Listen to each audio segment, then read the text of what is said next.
దేవునికి స్తోత్రం, దేవునికి మహిమకలుగా ప్రభువునందు ప్రేమ సంగమా. సంఘం అనే మాటకు అర్థం ఏంటంటే, క్రీస్తు యేసు శరీరధారి వచ్చి సిలువలో గాయపరచబడ్డవాడు, తన రక్తం ఇచ్చాడు, ఆయన మృతుల్లోంచి లేచాడు. పిల్లారా, ఆయనలో విశ్వాసం ఉంచి ఆయన పరిశుద్ధ రక్తులు కడగబడి పరిశుద్ధపరచబడ్డవారు సంఘం. మరియు క్రీస్తులోని విశ్వాసం వల్ల ఆయన వాగ్దానం చేసిన పరిశుద్ధాత్మ చేత ముద్రించబడ్డవారు, అనగా పరిశుద్ధాత్మతో నింపబడ్డవారు ఆయన సంఘం. క్రీస్తు యేసునందు పరిశుద్ధపరచబడ్డవారై పరిశుద్ధులుగా ఉండటానికి పిలవబడ్డవారు పరలోకమంత దేవుని సంఘం. సంఘం అనగా క్రీస్తుక శరీరము, క్రీస్తు శరీరమైన సంఘానికి శిరస్సు క్రీస్తే. తండ్రి అయిన దేవుడు సంఘానికి శిరస్సు అయిన క్రీస్తు మూలంగా దాన్ని పోషించి సంరక్షిస్తున్నాడు. క్రీస్తుకు సమానమైన సంపూర్ణత గల వారంగా ఉండటానికి తండ్రిని దేవుడు శిరస్సైన క్రీస్తు మూలముగా సమస్తమును దేవుని యొక్క దేవత్వంతో మనల్ని నింపుచున్నాడు. దేవునికి స్తోత్రం, దేవుని మహిమకలుగాక. ఇది అనుదినం ఉండేది, మన జీవితకాలం అంతా లేక క్రీస్తు యేసు రెండవసారి వచ్చేంత వరకు ఉండే విషయం. ప్రియులారా, సరే, ఈ పూట మనం ధ్యానించుకునే అంశం ఏంటంటే, సంఘమైన వ్యక్తులు వ్యక్తిగతంగా వారు క్రీస్తు యేసు యొక్క విశ్వాసులు అనబడ్డారు, శిష్యులు అనబడ్డారు. దేవునికి స్తోత్రం. క్రీస్తుల విశ్వాసం వచ్చి వెంబడించే శిష్యులైన విశ్వాసులకు ప్రభువు అధికారం ఇస్తాడు. యేసు ప్రభు శరీరధారణ దినాలలో ఆయన విశ్వాసం వచ్చి వెంబడించే శిష్యులకు, మొదటిసారి 12 మంది శిష్యులైన అపోస్తులకు, రెండవసారి 70 మంది శిష్యులైన సువార్తికులకు ప్రభు ఇచ్చిన అధికారాన్ని గురించి బైబిల్ చెప్తా ఉంది. క్రీస్తుల విశ్వాసం ఉంచిన 21st సెంచరీలో ఉన్న విశ్వాసులకు కూడా ఈ అధికారం చెందును. ఏ అధికారం? పరిశుద్ధ గ్రంథంలో లోక సువార్త 9వ అధ్యాయం మొదటి 2 వచనాలు చూసినట్లయితే, తన శిష్యులను యేసు ప్రభు పిలిచి వారికి సమస్తమైన దయ్యముల మీద శక్తిని, అధికారాన్ని ఇచ్చాడు, వాటిని వెళ్ళగొట్టడానికి, సమస్త విధమైన రోగముల చేత పీడిమడ వారు స్వస్థపరచుటకు, రోగులను వ్యాధిగ్రస్త స్వస్థపరచుటకు శిష్యులకు అధికారం ఇచ్చాను. ఏ శిష్యులకు? యోహాను శిష్యులకు కాదు, పరిసయ్యుల సద్దుకైల శిష్యులకు కాదు, హేరోదీయుల వెంబడించే శిష్యులకు కాదు. యేసు ప్రభులో విశ్వాసం ఉంచిన వారికి యేసు ప్రభు వారికి అధికారం ఇచ్చాడు. యేసుక్రీస్తు నామమున దయ్యముల, సమస్త దయ్యముల వెళ్ళగొట్టే అధికారాన్ని అనుగ్రహించాడు. రోగులను వ్యాధిగ్రస్తులను స్వస్థపరిచే వరములు అనుగ్రహించి అధికారం ఇచ్చాడు. ప్రియులారా, దేవునికి స్తోత్రం, దేవుని మహిమకలుగాక. లూకా సువార్త 10వ అధ్యాయము 17, 18, 19 వచనాలు చూసినట్లయితే, యేసు ప్రభు మొదట ఏర్పరచుకున్న 12 మంది మట్టుకే కాక 70 మంది ఇతరులు నియమించి ఇద్దరిద్దరుగా గ్రామాల్లో పంపించాడు. వారికి కూడా దయ్యాలను వెళ్ళగొట్టడానికి అధికారం ఇచ్చి, రోగులు స్వస్థపరచడానికి అధికారం ఇచ్చి పంపించాడు. వీరిద్దరిద్దరుగా ప్రభువు ఆజ్ఞాపించిన ప్రకారం గ్రామాలకు వెళ్ళి వారు ఏం చేస్తున్నారో తెలుసా? సువార్త ప్రకటిస్తున్నారు. దయ్యాల పీడితులు కనబడినట్లయితే యేసు ప్రభు నామమున అధికారంతో ఆజ్ఞాపించగా దయ్యాలు వెళ్ళిపోతున్నాయి. వీరు తిరిగి వచ్చిన తర్వాత ప్రభుతో సంతోషంగా చెప్తున్నారు, ప్రభువా, నీ నామమున దయ్యములు మాకు లోబడుచున్నామని చెప్పి సంతోషంగా ప్రభు దగ్గరికి వచ్చేసి సమాచారం అందిస్తుండగా యేసు ప్రభు వారితో చెప్తున్న మాట ఏంటంటే, దయ్యములు నా నామాన మీకు లోబడుచున్నందుకు సంతోషించకూడదు, కానీ సంతోషించడం మట్టుకే కాదు, కానీ పరలోకములో మీ పేర్లు రాయబడ్డాయని మిక్కిలి సంతోషించండి అని చెప్పాడు. దాని మునుపు యేసు ప్రభు దయ్యాలు నామలు మాకు లోబడుతున్నామని చెప్తున్న ఈ 70 మంది శిష్యులతో ప్రభు చెప్పిన మాట. లూకా సువార్త 10వ అధ్యాయం 19వ వచనంలో, ఇదిగో పాములను తేళ్లను త్రొక్కుటకు మీకు శక్తిని, అధికారం అనుగ్రహించి ఉన్నాను. శత్రు బలమంతుల మీద మీకు శక్తిని, అధికారం అనుగ్రహించి ఉన్నాను. అవి ఎంత మాత్రమును మీకు ఏమాత్రమును హాని చేయవు. పాములు, తేళ్లు అనే మాట యేసుప్రభు ఉపయోగించింది దయ్యముల గురించి. కీర్తన గ్రంథములో 91 కీర్తనలో కీర్తనకాడి విధంగా రాశాడు, పరిశుద్ధాత్మతో రాయించాడు. నీవు పాములను త్రొక్కుదువు, సింహములను త్రొక్కుదువు, కొదవ సింహంలో త్రొక్కుదువు, భుజంగంలో త్రొక్కుదువు అని చెప్తాడు. ఈ భుజంగములు ఏంటి, ఈ సింహములు ఏంటి, ఈ పాములు ఏంటి? ఇవన్నీ కూడా దయ్యములు. కాబట్టి యేసుక్రీస్తు ప్రభు ఏం చెప్తున్నాడు తెలుసా?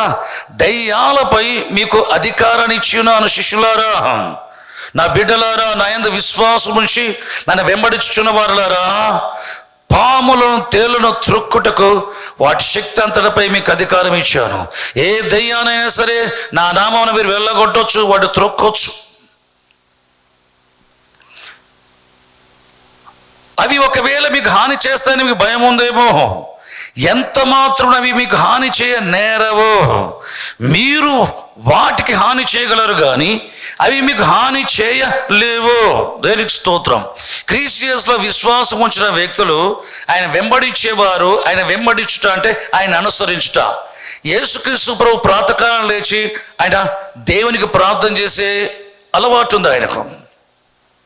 సాయంకాలం కూడా ఏకాంతకి వెళ్ళి ప్రార్థన చేసే అలవాటు ఉంది. రాత్రంతయు ప్రార్థనలో దేవునితో సహవాసం చేసే అలవాటు ఉంది. ఉపవాసముతో దేవునితో సహవాసం చేసే అలవాటు ఉంది. దేవుడు తనకు అప్పగించిన పనిని నెరవేర్చడానికి అహర్నిశలు కష్టపడే సమర్పణ ఆయనలో ఉన్నది. దేవునికి స్తోత్రం.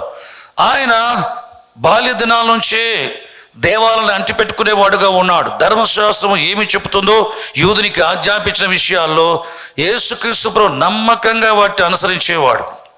ప్రతి విశ్రాంతి దినమున సమాజ మందిరానికి వెళ్ళేవాడు. యూదుల పండుగలకు యెరూషలేముకి వెళ్ళేవాడు. సేవకులతో బాల్యదినాంచ సహవాసం చేసేవాడు. మందిరాన్ని అంటిపెట్టుకుని ఉన్నాడు. దేవునికి స్తోత్రం. బాల్య దినాల నుంచి ఆయన దేవుని దయలో మనుషులలో వర్ధిల్లుతూ దేవుని జ్ఞానములో వయసులో వర్ధిల్లేవాడుగా ఎదిగేవాడుగా ఉన్నాడు. దేవునికి స్తోత్రం. లేఖన జ్ఞానం ఆయన 12 ప్రాయములో యెరూషలేము దేవాలయంలో బోధకుల మధ్య కూర్చున్నప్పుడు అతడి ప్రజ్ఞ తెలియజేయబడడం జరిగింది. అనగా చిన్న వయసులో నుంచి యేసుక్రీస్తు ప్రభు శరదార దినాల్లో దేవుని యొక్క వాక్యానికి ప్రాముఖ్యత ఇచ్చేవాడు. దేవుని యొక్క వాక్యానికి తన జీవితంలో చోటిచ్చేవాడు. దేవునికి స్తోత్రం. అంతేకాదు ఆయన ప్రార్థించి దేవుని పరిశుద్ధాత్మతో నింపబడ్డాడు. అటువంటి అనుభవంలో ఉన్న యేసుక్రీస్తు ప్రభు శిష్యులుగా ఉండేవారు యేసుక్రీస్తు ప్రభువును అనుసరించుట ప్రార్థనలో, దేవుని వాక్య విషయంలో, ఉపవాసం చేసే విషయంలో, మందిరాన్ని అంటిపెట్టుకునే విషయంలో, బోధకులతో సహవాసం కలిగి ఉండే విషయంలో, తండ్రితో సహవాసం చేసే విషయంలో, తండ్రితో బోధించబడుతూ తండ్రి చిత్తానికి విధేయత చూపే విషయంలో, తండ్రి పక్షాన తండ్రి చిత్తాన్ని నెరవేర్చే విషయంలో, సమర్పించుకున్న సమర్పణ విషయంలో, వీటన్నిటిలో కూడా శిష్యుడు అన్నవాడు ఏం చేయాలి తెలుసా? ఆయన పోలి నడుచుటకు ప్రయత్నించాలా. ఆయన జీవిత విధానాన్ని మనం అన్వయించుకోవాలా. ఆయనకున్న ప్రభు దేవుని యందలి మంచి అలవాట్లను, దైవిక సంబంధమైన అలవాట్లను అలవర్చుకోవాలా. అటువంటప్పుడు యేసుక్రీస్తు ప్రభు 4 సువార్తలైన పరిచయం చూస్తూ ఉంటే ఆయనకి లోబడే దయ్యాలు లేవు. ఆయన ఆజ్ఞాపించగా వెళ్ళిపోని దయ్యాలు లేవు. అదేవిధంగా క్రీస్తు యేసును మనం అనుసరించినట్లయితే ప్రతి విధమైన దయ్యం యేసు ప్రభు నామములో మనకు లోబడుతుంది. లోబడుట అంటే దాని అర్థం ఏంటి? అతన్ని విడిచిపోమని యేసుక్రీస్తు నామములో ఆజ్ఞాపించగా అతని వదిలి వెళ్ళిపోతుంది అని అర్థం. దేవునికి స్తోత్రం, దేవుని మహిమ కలుగాక. యేసు ప్రభువులో విశ్వాసం ఉంచిన ఆయన శిష్యులుగా ఉన్న ప్రతి ఒక్కరు గ్రహించాల్సిన విషయం ఏంటంటే శిష్యులకు దయ్యాలపై అధికారం ఉంది వాటి వెళ్ళగొట్టడానికి. దేవునికి స్తోత్రం. దయ్యములు ఏం చేస్తాయంటే మనుషులను పట్టడమే కాకుండా మనుషుల దేహాలలో, మనసులలో, ఆత్మలలో రకరకాలుగా పనిచేస్తూ ఉంటాయి. ఉదాహరణకి వ్యాధులు, రోగములు, అంగవికలత ఇవన్నీ దయ్యాల నుంచి వస్తాయి. చూడండి, యేసుక్రీస్తు ప్రభు శిష్యులతో చెప్పబడ్డాడు ఏమని? పేతురు యొక్క అత్త జ్వరముతో మంచం పట్టిడుదని. పేతురు అత్త ఇంటికి వెళ్ళాడు కపెర్నహూములో. ఆమె ప్రక్కన ఇచ్చి గద్దించగా జ్వరము ఆమెను విడిచెను. ఈ జ్వరము దయ్యము ద్వారా వచ్చింది. యేసు ప్రభువుకు అర్థమైపోయింది ఆయనకు అన్ని వరాలు ఉన్నాయి. ఆత్మల వేచిని అనుసరించి గ్రహించిన విషయం ఏంటంటే వాతావరణం బట్టో, ఆహార పదార్థాలను బట్టో వచ్చిన జ్వరం కాదు ఇది. ఇది దయ్యం ఆవరించడం వల్ల వచ్చిన, దయ్యం బలహీనపరచగా వచ్చిన జ్వరం ఇదని చెప్పేసి యేసు ప్రభు జ్వరాన్ని గద్దించడం అంటే దానికి మూలముకు దయ్యాన్ని గద్దించాడు. ఆమె స్వస్థపరచబడింది. వెంటనే లేచి యేసు ప్రభుతో పాటు ఆయన శిష్యులకు కూడా ఉపచారం చేసిద్ది ఆమె. దేవునికి స్తోత్రం. దయ్యాలు వ్యాధులు పెడతాయి. ఒకనాడు యేసు ప్రభు దగ్గరికి ఒక గుడ్డివాణ్ణి పట్టుకొచ్చారు. యేసు ప్రభు ఆ గుడ్డివాళ్ళు ఉన్న దయ్యాన్ని వెళ్ళగొట్టగా వాడు చూపు పొందాడు.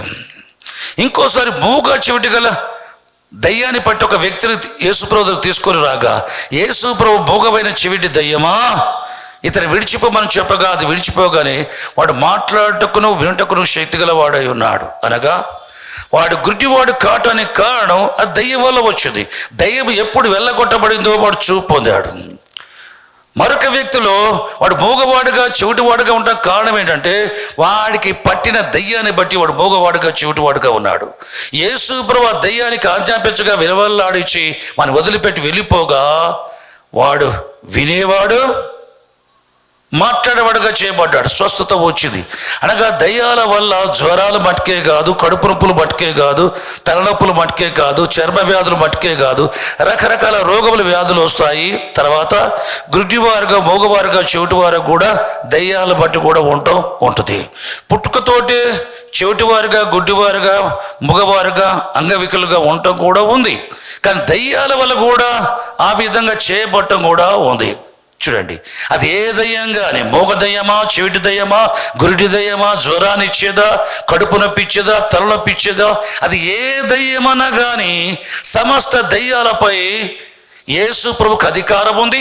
అధికారాన్ని యేసు ప్రభువులో విశ్వాసం వచ్చిన వారికి ఇచ్చాడు. ఆ అధికారం ఎలా పనిచేస్తుంది? క్రీస్తు యేసు రక్తంలో కడగబడి ఆయన వెంబడించి నీవు యేసు ప్రభువులే పరిశుద్ధాత్మతో నింపబడాలి. ఆయన నామాన్ని ఉపయోగించుకోవాలి. దేనికి స్తోత్రం. నువ్వు పరిశుద్ధాత్మతో నింపబడకుండా ఆయన నామాన్ని ఉపయోగించకుండా నీ అధికారం దయ్యాలపై పని చేయదు. దయ్యములు చెడ్డ ఆత్మలు. ఈ అపవిత్రమైన ఆత్మలు, చెడ్డ ఆత్మలు, రకరకాల ఆత్మలు ఆత్మ వలననే వెళ్ళగొట్టబడును. దీనికి పోలీసులకు ఉన్నటువంటి అధికారం, ఎమ్మెల్యే ఎంపీలకు ఉన్నటువంటి అధికారం దయ్యాలు వెళ్ళగొట్టడానికి పనిచేయదు. భౌతికమైన వాటి మీద, రాష్ట్రాల మీద, దేశాల మీద అధికారులకు, ఏలికలకు అధికారం ఉంటుంది. అంతేగాని ఆత్మల మీద ఈ ప్రభుత్వాలకు అధికారం ఉండదు. చూడండి, దేనికి స్తోత్రం. కాబట్టి ఆత్మలను వెళ్ళగొట్టేది ఎవరు అంటే పరిశుద్ధాత్ముడే. యేసు ప్రభు చెప్పాడు మత్తయి సువార్త 12వ అధ్యాయం 28వ వచనంలో, దేవుని ఆత్మ వల్ల నేను దయ్యములను వెళ్ళగొట్టుచునేలా నిశ్చయముగా మీ యొద్దకు దేవుని రాజ్యం వచ్చి ఉన్నది. యేసు ప్రభు చెప్పే మాట, దయ్యాలు, మనుషుల్లో ఉండే పనిచేసే దయ్యాలు అవి అపవిత్రాత్మలు. వాటికి శక్తి ఉంది. వాటికి మించిన, వాటికంటే ఎన్నో రెట్లు చెప్పడానికి వీలైనంత శక్తి పరిశుద్ధాత్మ దేవునికి ఉన్నది. యేసు ప్రభువులో విశ్వాసం ఉంచే వారికి తండ్రి దేవుడు అనుగ్రహించే పరిశుద్ధాత్మ మనలో నివసిస్తాడు. ఆయన ముందు, నీలో ఉన్న పరిశుద్ధాత్మ ముందు ఏ దయ్యాలు నిలవవు. కాబట్టి పరిశుద్ధాత్మ నిండుకున్న నీవు దయ్యం పట్ట వ్యక్తిని చూచి యేసుక్రీస్తు నామములో దయ్యమా ఆజ్ఞాపిస్తున్నాను అతని వదిలిపోమని చెప్పినప్పుడు ఏమవుతుంది? అది వెంటనే వాడిని విలువలాడించి వెళ్ళిపోవడం జరుగుతుంది. మరలా ఎన్నడు వానిలో ప్రవేశించొద్దు అని ఆజ్ఞాపించమనుకో, ఇక ఎన్నడు వానిలో ప్రవేశించు. దేనికి స్తోత్రం. చూడండి, శరీరం ముందు రోగాలు, ఇబ్బందులే కాదు, కుటుంబాల్లో భార్య భర్తల మధ్య కూడా తగాదాలు పెట్టిద్ది. అది పిల్లలకు తల్లిదండ్రులు ఇష్ట ప్రకారం జీవించకున్నట్లు, అవిధేయులు ఉన్నట్లుగా దయ్యాలు చేస్తాయి. నేను అప్పుల పాలు చేస్తాయి. నీ ఉద్యోగానికి విరుద్ధంగా పనిచేస్తుంది. నీ ఆరోగ్యానికి విరుద్ధంగా పనిచేస్తుంది. మీ ఎడ్యుకేషన్కి విరుద్ధంగా దయ్యం పనిచేస్తుంది. మంచి విషయాలకు, దేవుని బిడ్డలకి కానీ మనుషులకి కానీ మంచి విషయాలకు విరోధంగా పనిచేసేది దయ్యాలు. అవి ఎప్పుడు మంచి చేయవు, మనుషులకు మంచి ఎప్పుడు ఇవ్వవు. కానీ మానవ జాతి తెలియక హాని చేసే దయ్యాలనే దేవుడి పేరుతో మొక్కుతున్నారు. అవి హాని చేస్తూ ఉంటాయి, కానీ వీరు తెలియదు ప్రతి హానికి దయ్యాల కారణాలు ఉన్నాయి. అయితే వారు ఏం చేస్తారో తెలియక దయ్యాలనే దేవుల పేరుతో మొక్కుతారు. చూడండి, అజ్ఞానం. సాతానుడు వారి మనోనేత్రాలు మూసినందున వారికి అర్థం కాక దేవుణ్ణి తెలిసి కూడా దేవుని పక్కన పెడతారు. దయ్యాలు మాత్రం దేవుడిగా భావించి వాటికి బ్రొక్కి సేవించి హాని తెచ్చిపెట్టుకుంటారు. సరే, మంచిది. భూమి మీద దయ్యాలు పనిచేయటం ఉంది. వాయుమండలంలో ఉండే దయ్యాలు మనుషు జీవితంలో పనిచేయటం ఉంది. అది కాక పాతాళ లోకం నుండి, అగాధం నుంచి దయ్యాలు వచ్చి మనుషుల జీవితంలో పనిచేయటం కూడా ఉంది. ప్రకటన గ్రంథములో 6వ అధ్యాయంలో 7-8 వచనాలు చూస్తే, పాతాళ లోకము ఆ పాండుర వర్ణము గల గుర్రం ఉంది, దాని మీద కూర్చున్న వాని పేరు మృత్యువు. ఆ గుర్రం మీద కూర్చున్న మృత్యు అనే వ్యక్తిని పాతాళ లోకం వెంబడించిందట. దాని అర్థం, పాతాళంలో ఉన్న చెడ్డ ఆత్మలన్నీ, రకరకాల ఆత్మలన్నీ కూడా భూమి మీదకి వస్తాయి ఈ చివరి దినాలలో. అదేవిధంగా అగాధమిక తాళపు చెవి ఒకప్పుడు దేవునితో ఉండి దేవుని సముఖంలో నుండి పడద్రోయబడిన లూసిఫర్ అయిన సాతానికి ఇవ్వబడగా చివరి దినాల్లో ప్రకటన గ్రంథం 9వ అధ్యాయం 1వ వచనం చూస్తే, వాడు అగాధం యొక్క తాళపు చెవి కలిగి తెరవగా ఆ గాథంలోంచి మిడతల రూపంలో అపవిత్రాత్మలు వచ్చి మనుషులకు 5 నెలల వరకు హాని చేస్తాయి. కాబట్టి ఆ గాథం నుంచి వచ్చే అపవిత్రాత్మల వల్ల జరిగేది ఏం తెలుసా? మనుషులకు చెడ్డ రోగములు, క్యాన్సర్ వంటి రోగాలు ఆ గాథ నుంచి వచ్చే చెడ్డ ఆత్మలతో వచ్చేవి. అవి సమూహంగా వస్తాయి. ఈ అమెరికాలో బాగా పనిచేస్తాయి అనుకుంటా. ఎందుకు తెలుసా? అమెరికా ప్రజలకు ఎక్కువ క్యాన్సర్ వ్యాధి వస్తుంది. అది చెడ్డవారికి మటుకే కాదు, పాపములో ఉన్న వారికి మటుకే కాదు, దేవుని సేవకులు కూడా విడిచిపెట్టడం లేదు. ఈ వ్యాధి బాగా సోకుతూ ఉంటుంది. ఇటువంటి భయంకరమైన ఈ క్యాన్సర్ వ్యాధికి డబ్బు గల వారు కూడా వైద్యం చేయించుకుంటారు, కానీ చాలామందికి ఆ వైద్యం వల్ల బ్రతకటం అనేది జరగటం లేదు. చూడండి, ఇవన్నీ కూడా అగాధము నుంచి, పాతల నుంచి వచ్చే చెడ్డ ఆత్మలు. దాంట్లో భాగంగానే ఈ COVID-19 అని పేరు పెట్టారు కదా ఈ తెగులుకి. ఈ తెగులుకు మూలం చైనా వారు అని చెప్తారు. నిజమే, చైనా వారే కావచ్చు, వారు మనుషులే. కానీ దేవుని కవిதைని మనుషులు వాడుకుంది ఎవరు తెలుసా? అగాధం నుంచి వచ్చిన ఈ చెడ్డ ఆత్మలు, అపవిత్రాత్మలు. ఈ వ్యాధిని, ఈ తెగుళ్ళ ద్వారా వ్యాధిని కలగజేసి మనుష్య జాతులను నశింపజేయటానికి అగాధంలో నుంచి సాతాను ఆజ్ఞ చేత వెలపలికి రావటం జరిగింది. మనుషులను వాడుకోవటం వల్ల జరిగింది ఏంటయ్యా అంటే, ఈ తెగులు ప్రజలకు వ్యాపించి ప్రపంచంలోని ప్రజలు కందరి కూడా వ్యాపించి ఏం చేస్తూ ఉంది? ఈ వ్యాధితో వారు బాధించడం మటుకే కాదు, వారు చంపేయటం కూడా జరుగుతూ ఉంది. మరి ఈ అగాధం నుంచి వచ్చే శక్తులపై, ఈ దయ్యాలపై మనకు అధికారం ఉన్నదా అంటే ఉన్నది. ప్రభువు చెప్పాడు, సమస్త విధములైన దయ్యముల మీద మీకు అధికారమును, శక్తిని అనుగ్రహించి ఉన్నాను. శత్రు బలవంతుడి మీద, శత్రు ఎవరు? సాతానుడు. వాడికి వ్యక్తిగతంగా ఉన్న బలం మటుకే కాకుండా వాని సేనలు, వాని రాజ్య సంబంధాల దయ్యాలు ఉన్నాయే, వాటన్నిటిపైన మీకు అధికారం అనుగ్రహించున్నాను. అవి ఎంత మాత్రం మీకు హాని చేయవు. నీవు వాటికి హాని చేయడం నేర్చుకోవాలా, దయ్యాలకు హాని చేయడం నేర్చుకోవాలా. దయ్యాలకు హాని చేసే అధికారం నువ్వు కలిగి ఉన్నావు. దయ్యాలు నీకు హాని చేసే అధికారం నీపై వాటికి లేదు. దేనికి స్తోత్రం, దేని మహిమకులు గాక. కాబట్టి బైబిల్ ఏమని చెప్తా ఉందంటే, ప్రకటన గ్రంథం 9వ అధ్యాయంలో ఈ అగాధం నుంచి వచ్చే మిడతల రూపంలో వచ్చే దయ్యాలు, అవి అపవిత్రాత్మల ఆత్మలే. కానీ ఏం చేస్తాయి? అవి మనుషులకు హాని చేయడానికి భౌతిక రూపం దాల్చుకుంటాయి. మిడతల రూపం, అవి మిడతల రూపం అని చెప్పేసి బైబిల్ చెప్తుంది, కానీ అవి వికృతమైన రూపాలు. అవి తేళ్ల వంటి కొండులు వాటికి ఉంటాయి.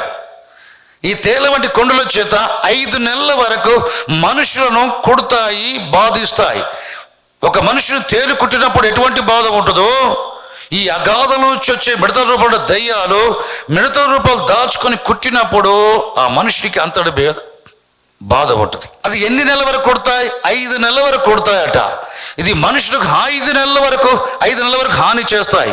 మనుషులకు హాని చేస్తాయి, కానీ యేసుక్రీస్తు రక్తంలో కడగబడి పరిశుద్ధత నింపబడి పరిశుద్ధంగా జీవించే వారికి ఇవి హాని చేయలేవు. పరిశుద్ధులకు హాని చేయడానికి వీటికి అధికారము లేదు. చూడండి, బైబిల్ చెప్తా ఉంది, ఇటువంటి తెగులకుండా లోకం పోనప్పుడు లోకంలో ఉన్న దేవుడు తన పరిశుద్ధులకు దేవదూతల చేత నొసట ముద్ర వేయిస్తాడు, దేవుని ముద్ర. ఈ దేవుని ముద్ర కలిగిన మనుషులకు తప్ప మిగతా మనుషులందరికీ హాని చేసుకోవచ్చు. ఈ అగాధం నుంచి వచ్చిన మిడతల రూపంలో ఉన్న దయ్యాలు దేవుని ముద్ర కలిగిన దేవుని ప్రజలకు తప్ప మిగతా మనుషులు, దేవుని ప్రజలు కానివారు, క్రీస్తులోని విశ్వాసం వల్ల పరిశుద్ధ పరచబడక పాపపు జీవితం జీవించేవారి అవి హాని చేస్తాయి. మనుషులకు అవి హాని చేస్తాయి. మనుషులలో నుంచి దేవుడు ఏర్పరచుకున్న పరిశుద్ధులకు హాని చేయటానికి వాటికి అధికారం లేదు. కానీ మనుషులకు హాని చేసే ఈ అపవిత్రాత్మలపై, దయ్యాలపై అధికారము, మళ్ళీ హాని చేయలేని ఈ దయ్యాలపైన వాటికి హాని చేయటానికి మనకు అధికారం ఉన్నది. కోవిడ్-19 వెనుక ఉన్న అగాధం చొచ్చిన అపవిత్రాత్మలపై అధికారం ఉన్నది. అధికారం ఉన్నది. ఈ అధికారం సంఘం ఉపయోగించుకోవాలి. ఈ అధికారం దేవుని సేవకులు ఉపయోగించుకోవాలి. సంఘ కాపరులే కానీ, సువార్తికులే కానీ, ప్రవక్తలే కానీ, అపోస్తలులే కానీ, ఉపదేశకులే కానీ, దేవుని సేవకురాలు ఈ అధికారాన్ని ఉపయోగించుకోవాలి. సంఘమునకు యేసు ప్రభు ఇచ్చిన అధికారం, సంఘములోని ప్రతి విశ్వాసికి, స్త్రీ పురుషులు, యవనస్తులు, పెద్దల భేదము లేకుండా యేసు ప్రభు చేత అనుగ్రహించబడ్డ అధికారం. పాములను, తేళ్లను త్రొక్కుటకు శక్తిని, అధికారం ఇచ్చాడు. వాటిపై శక్తిని, అధికారం మనకి ఇచ్చాడు. పిల్లలారా చూడండి, ప్రకటన గ్రంథం 9వ అధ్యాయంలో 5వ దూత 5వ బూరను ఊదినప్పుడు వచ్చే తెగులు, శ్రమ ఏంటయ్యా అంటే అగాధం నుంచి వచ్చే దయ్యాలు. 6వ దూత 6వ బూర ఊదినప్పుడు యూఫ్రటీస్ నది దగ్గర బంధించబడి 4 దేవదూతలు విప్పబడగా 20 కోట్ల సైన్యం భూమి మీద ఉన్న పనిచేసే దయ్యములు. ఆ దయ్యముల సంఖ్య గుర్రపు రౌతుల వలె బాహ్యంగా కనబడేది 20 కోట్ల సైన్యం. ఆ గుర్రాల తోకలకి పాముల వంటి తలలు ఉన్నాయట. పాముల వంటి తలాలు ఉంటాయి. వాటితో మనుషులకు హాని చేయును. పాముల వంటి తలలు కలిగిన ఆ గుర్రాలకు, ఆ తోకలకు తలలు ఉంటాయి, పాముల వంటి తలలు. 5వ బూర ఊదినప్పుడు అగాధం నుంచి వచ్చే ఆ మిడతల రూపాలకు ఏముంటాయి? తేలు వంటి, తేలుకునేటువంటి కొండలు ఉంటాయి. తేలు, పాములు అనే మాట ఈ 9వ అధ్యాయంలో 5వ బూర 6వ బూర ఊదినప్పుడు సంఘటనలో తేలు, పాములు, తేళ్ళు, పాములు అనే మాట కనబడుతున్నాయి. ఇవి దయ్యములు. యేసు ప్రభు శరదార దినములోనే శిష్యులకు అధికారం ఇచ్చాడు పాములను, తేలును త్రొక్కుటకు. ఎందుకు ఈ మాట చెప్తున్నాను? సంఘానికి ఎండ్ టైంలో ఉన్నాం. కోవిడ్-19 తోటి అయిపోలేదు. 2020లో ఇది ఆరంభమే. చూడండి, ప్రపంచం రుచి చూస్తూ ఉంది. ఇది మొదలుకొని ఒకదాని వెంబడి ఒకటి వస్తూనే ఉంటాయి. బైబిల్ విధానం ఏంటి తెలుసా? మనుషుల్లో పాపం పెరిగే కొద్దీ తీర్పులు కూడా పెరుగుతూ ఉంటాయి. 2000 సంవత్సరాల క్రితం యేసు ప్రభు శరీరధారి వచ్చి ప్రతి మనిషి కొరకు మరణ రుచి చూచి మృతులు తిరిగి లేచి ఈ సువార్త సర్వలోకల ప్రకటింపజేస్తూ ఉంటే, ఎక్కడ పాప విస్తరించబడదో అక్కడ శిష్యులు సువార్త ప్రకటించగా విశ్వసించే వారి పట్ల అక్కడ కృప ప్రబులుతా ఉంది. పాపం ఎక్కడ విస్తరించిందో కృప అక్కడ విస్తరించింది. 2000 సంవత్సరాలుగా సువార్త ద్వారా కృప మానవ జాతుల్లో ప్రతి దేశంలో, ప్రతి ప్రాంతంలో అది విస్తరించి ఉండగా, ప్రభువును గూర్చి తెలియశక్యమే తెలిసిన తర్వాత కూడా ప్రభువుగా చేసుకోక, రక్షకుడుగా అంగీకరించకుండా ఆయన నిరాకరించి దేవులు కాని వాటిని సేవించేవారుగా ఉండి ఇష్టానుసార జీవితం మనుషులు జీవిస్తున్నారు. తెలిసి తప్పు చేస్తున్నారు గనక ఇప్పుడు పాపం ఎక్కడ విస్తరిస్తా ఉందో కృప అక్కడ విస్తరించడం కాదు, తీర్పులు, తెగుళ్ళ రూపంలో తీర్పులు విస్తరిస్తున్నాయి. ఇది పాపం విస్తరిస్తూ ఉంటే కృప విస్తరించే దినాలు కావిది. పాపం విస్తరించే ప్రతి చోట తీర్పులు విస్తరించే కాలంలో మనం ఉన్నాం. ప్రియులారా చూడండి, దీనికి స్తోత్రం. ఈ తీర్పులలో భూమి మీద పనిచేసే దయ్యాలు, వాయుమండలంలో పనిచేసే దయ్యాలు, అగాధం నుంచి వచ్చే దయ్యాలు ఉన్నాయి. ఈ ప్రకటన గ్రంథం 9వ అధ్యాయంలో అక్కడ తేళ్లు, పాములను ఉపయోగిస్తున్నాడు. యేసు ప్రభు ఎప్పుడో అధికారం ఇచ్చాడు 2000 సంవత్సరాల క్రితమే శిష్యులకు. 21st సెంచరీలో వారికి కూడా ఆ అధికారం ఉన్నది. ఏ తెగులు రాని ఆ తెగుళ్లకు మూలముకు ఆత్మలను బంధించే అధికారం నీకున్నది. యేసు ప్రభు నామములో వాటికి హాని చేసే అధికారం ఉన్నది. దేవునికి స్తోత్రం. యేసు ప్రభువును చూడగానే సేనా దయ్యాలు 6000 దయ్యాలు పట్టిన 2019లో ప్రవేశపెట్టబడిన 6000 దయ్యాలు 19లో 2000 దయ్యాలకు వెళ్ళకబొరపు ఒక మనుషుల్లో ఉన్నాయి. గరాసుల దేశంలో వ్యక్తికి ఆ వ్యక్తిలో ఉండి దయ్యాలు ఏం చెప్తున్నాయి యేసు ప్రభుతో? దేవుని కుమారుడు పరిశుద్ధుడా, నువ్వెవరో ఎరుగుదు, మమ్మల్ని బాధించటకే కాలము రాకమునిపే మమ్మల్ని బాధించటకు వచ్చితివా. యేసు ప్రభు దయ్యాలను ఏం చేస్తాడట? బాధిస్తాడట. దేవునికి స్తోత్రం. యేసు ప్రభు అంటే దయ్యాలకు బాధించబడతాయి, పరిశుద్ధాత్మ దయ్యాలు బాధించబడతాయి. పరిశుద్ధాత్మ నింపబడ్డ పరిశుద్ధ స్త్రీలు పురుషులు చూస్తే దయ్యాలు బాధించబడతాయి. మనలో పరిశుద్ధాత్మ ఉంటాడు. ఆ సన్నిధికి దయ్యాలు తట్టుకోలేవు. అవి వేధించబడతాయి, బాధించబడతాయి, తాళలేక కేకలు వేస్తాయి. సేవకుడు ఆజ్ఞాపిస్తే, విశ్వాస ఆజ్ఞాపిస్తే అది విలవిలలాడించి మనిషి వదిలిపోయే మనపు విలవిలలాడేది మనుషులు చూస్తాం మనం. కానీ వాని విలవిలలాడించే దయ్యాన్ని మనం చూడమే. అసలు అది విలవిలలాడుతుంది. అది విలవిలలాడటమే ఈ వ్యక్తి విలవిలలాడట్టుగా మనం చూస్తాం. ఇతడు విలవిలలాడుతున్నాడు అనుకుంటాం. వాని విలవిలలాడించి వదిలిపోయే మనం విలవిలలాడించి వాడు వెళ్ళిపోతాడు, అంతే. దేనికి స్తోత్రం. దయ్యాలు వెళ్ళిపోతాయి. దయ్యాలపైకి అధికారం ఉంది. తెగుళ్లకు మూలమగు దయ్యాలపైకి అధికారం ఉంది. పాములు తేలనే దయ్యాలతో అధికారం ఉంది. శత్రు బలమంత్రి మీద, సాతాను యొక్క బలమంత్రి మీద అధికారం ఉంది. నీ పాదాలతో యేసు ప్రభువును సాతాను త్రొక్కే అధికారం ఉంది. అవి ఎంత మాత్రం హాని చేయవు. సంఘం ఏం చేయాలి తెలుసా?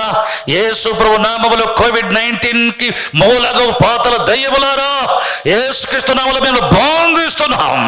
తిరిగి పాతాళానికి యేసుక్రీస్తు నామములో మిమ్మల్ని పంపుచున్నాం. మనుష్య జాతుల్లో మనుషుల్లో పనిచేయడానికి వీలు లేదు. దేవుని పనుల్లో పనిచేయడానికి వీలు లేదు. దేవుని పోలికలో సృష్టించబడ్డ ఏ మనిషి జీవితంలో పనిచేయడానికి వీలు లేదు. యేసుక్రీస్తు నామములో ఆజ్ఞాపిస్తున్నాను.